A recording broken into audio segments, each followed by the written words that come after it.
Nous parlons à présent de cette journée du 12 mai. Elle est consacrée aux infirmières et aux infirmiers. C'est la journée internationale à eux dédiée. Et ce matin, dans le cadre de l'entretien, nous sommes en compagnie de Njoya Inoussa. Il est le secrétaire général de l'Ordre des professionnels médico-sanitaires du Cameroun. C'est donc avec lui que nous allons faire ce matin l'état des lieux de cette profession. Permettez-moi déjà de vous donner le thème qui a été retenu cette année pour cette édition, nos infirmières, notre avenir. Donc, vous comprenez que les infirmiers et infirmières occupent une place importante dans la société. Nous faisons donc l'état des lieux de la profession au Cameroun. Avec vous, Monsieur Njoya, bonjour. Bonjour Gladys. Vous allez bien ce matin? Je vais très bien. Bonne célébration. Merci, merci. Est-ce que vous êtes dans la fête ou alors vous êtes dans la revendication? Non, nous sommes dans la fête et il y aura un temps pour les revendications. D'accord. Je le disais, avec vous, nous faisons l'état des lieux de cette profession. D'entrée de jeu, dites-nous, c'est quoi le rôle d'un infirmier dans un hôpital? Merci pour cette question d'entrée. Et je vais dire, l'infirmier, il a au moins deux rôles. Il y a le rôle délégué et il y a le rôle propre. Qu'est-ce que le rôle délégué? C'est le rôle que lui octroie, par exemple, les collaborateurs qui sont les médecins. Et il y a les rôles propres, que quand il identifie un problème du patient, il peut agir directement.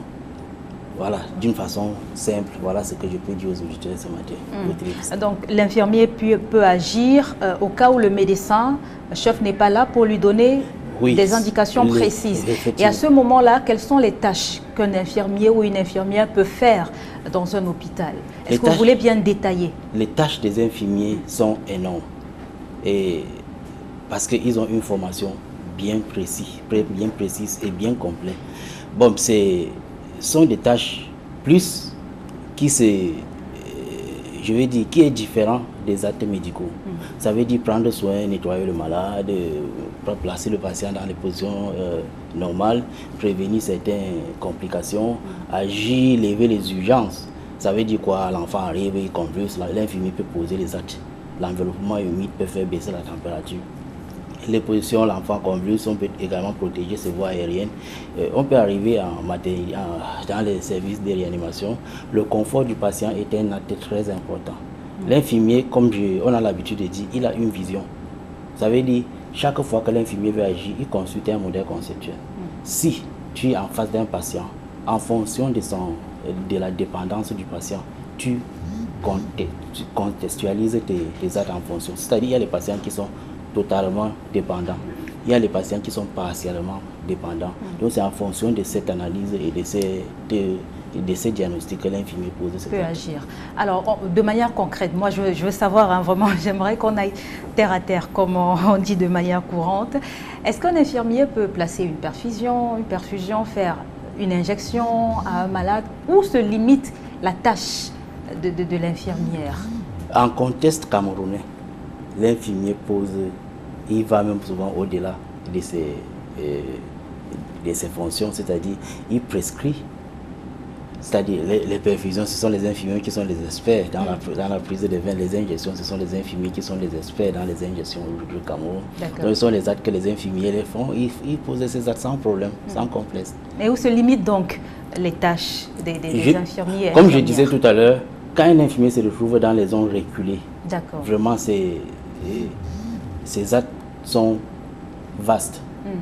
Ces actes se limitent au moment où il réfère le malade. Tant que le malade est dans une structure où c'est l'infirmier qui est le responsable, les actes de l'infirmier sont au-delà. Mais quand il s'en rend compte que le patient, à ce stade-ci, je ne peux plus, il réfère. Voilà. Nous pouvons voir les cas qu'il faut référer. Quand, par exemple, tu fais entrer sur une femme enceinte, il y a l'infirmier capable de savoir telle parturiente, elle va accoucher par césarienne, telle parturiente ne va pas accoucher par ici. L'infirmier prépare la femme à préparer la césarienne. Ce qui fait qu'on se retrouve à un moment où ce n'est pas la dernière minute, que peut-être quand la femme est en train de saigner, quand l'enfant ne vit plus, qu'on essaie de chercher à se faire. Mais l'infirmier, de par ses compétences préventives, refait à temps et prépare la femme également à l'accouchement. Ça, c'est un exemple sur le volet maternité. D'accord. Alors, dites-nous maintenant, quel est le cursus académique qu'on doit faire pour avoir un diplôme d'infirmier au Cameroun? Au Cameroun, la loi confère le statut de l'école de formation de base. Il faut que je précise que la formation des infirmiers au Cameroun a évolué avec le temps.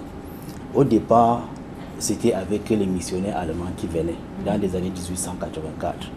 Vient, après la Première Guerre mondiale, le français, docteur Eugène Jamou, quand il est venu pour combattre la maladie du sommeil, il était obligé de s'appuyer sur ces infirmiers. Il devait les recruter pour qu'ils assistent à atteindre son objectif, vaincre cette pathologie. Au départ, les infirmiers, on les recrutait dans le tas. La formation, c'était 2 mois, 3 mois, 6 mois. Après, on a évolué. Il a fallu attendre, ça, on est dans les années 1920. Et il fallait attendre 10 ans pour voir la première école qui pouvait former les auxiliaires de santé. Et à cet instant, c'était 6 mois de formation. Jusqu'en 1955, c'est là où on commence à former les infirmiers diplômés d'État. La première école des infirmiers, c'était l'école d'Ayos. C'est avec également le temps et le rôle que représentait l'infirmier que les politiciens ont compris qu'il fallait vraiment moderniser cette formation et lui conférer un statut. C'est là où, jusqu'en 1980, on a un statut des établissements qui doivent former les infirmiers. Et ces établissements sont placés sous la tutelle du ministère de la Santé. Comment on entre à l'école de formation? Parce que je sais que c'est là où vous allez me dire, il faut avoir le bac aujourd'hui. Je vous ai dit, ça a évolué, il fallait entrer avec le BPC, après c'était le probatoire. Aujourd'hui, pour être infirmier, il faut avoir au minimum un bac. Il faut passer un concours organisé par le ministère de la Santé. Il faut suivre 3 années de formation, théorique et pratique, qui sera sanctionné par un mémoire de recherche que vous allez présenter devant un jury et un examen de certification. C'est après cela qu'on peut vous conférer le diplôme d'état d'infirmier qui vous donne le titre d'infirmier aujourd'hui. Mais vous êtes au courant quand même des plaintes formulées par les usagers à l'encontre des infirmiers et des infirmières dans les hôpitaux. Il y a beaucoup de plaintes quand même qui reviennent. Oui, des infirmières qui ne prennent pas tout de suite en charge, qui ne sont pas très empathiques. Comment on peut comprendre ça? Je peux comprendre ce que les usagers en pensent de l'infirmier. C'est l'image que nous essayons aujourd'hui de faire comprendre. Nous voulons faire comprendre que ce n'est pas toujours ça. L'infirmier aujourd'hui, je peux dire, il est le maillon faible du système de santé. Quand il y a un incident dans un hôpital, la première personne qu'on renvoie au quartier, c'est l'infirmier, sans même l'entendre. Ah bon? Effectivement. Mais est-ce que les accusations formulées généralement contre les infirmiers et infirmières sont fausses? La majorité des accusations, vous retrouvez que, ce ne sont même pas d'abord les infirmiers. Il faut que je vous précise que ce n'est pas tous ceux qui portaient la blouse blanche à l'hôpital qui sont les infirmiers. Je venais d'expliquer qui est infirmier. Il faut que j'ajoute, pour exercer même cette profession infirmière, malgré que tu as le diplôme requis, il faut être inscrit au tableau de l'ordre. D'accord. Donc, ce sont tous ces paramètres-là qui confèrent à un citoyen le titre d'infirmier. Maintenant, les plaintes, est-ce que ces plaintes sont vraiment fondées? Moi, je vous dis, en grande partie, en tant qu'infirmier, ce n'est pas fondé. Mais je ne défends pas les infirmiers. C'est vrai, je vous avais dit que je défends les infirmiers. Mais c'est juste qu'à un moment, nous avons tous besoin de nous mettre à jour.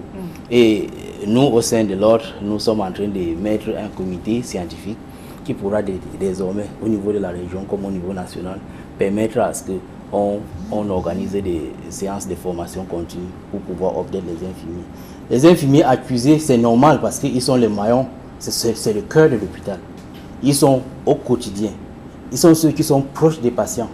Mais ils sont proches des patients, mais est-ce que vraiment ils jouent ce rôle-là de rassurer le malade lorsque le malade arrive? Parce que le patient a besoin de ça, hein, et je pense que ça entre même dans les éléments de guérison de malade. L'accueil quand tu arrives dans un centre effectivement, hospitalier. À l'entrée du patient, l'infirmier doit écouter. C'est à travers cette écoute que tu recueilles les plaintes du patient. Également, c'est regarder, donc observer le patient. Ceux qui sont alités, c'est là où l'infirmier identifie les besoins de ce malade-là. Donc voilà vraiment ce que l'infirmier fait. Et ils sont là au quotidien. C'est vrai que ce n'est pas toujours parfait totalement, mais en grande majorité, ils font le travail qui leur sont conférés. D'accord. Parlez-nous maintenant de vos difficultés. Jusqu'ici, quelles sont les difficultés rencontrées par votre profession? La profession infirmière naît des crises. Ça naît des guerres.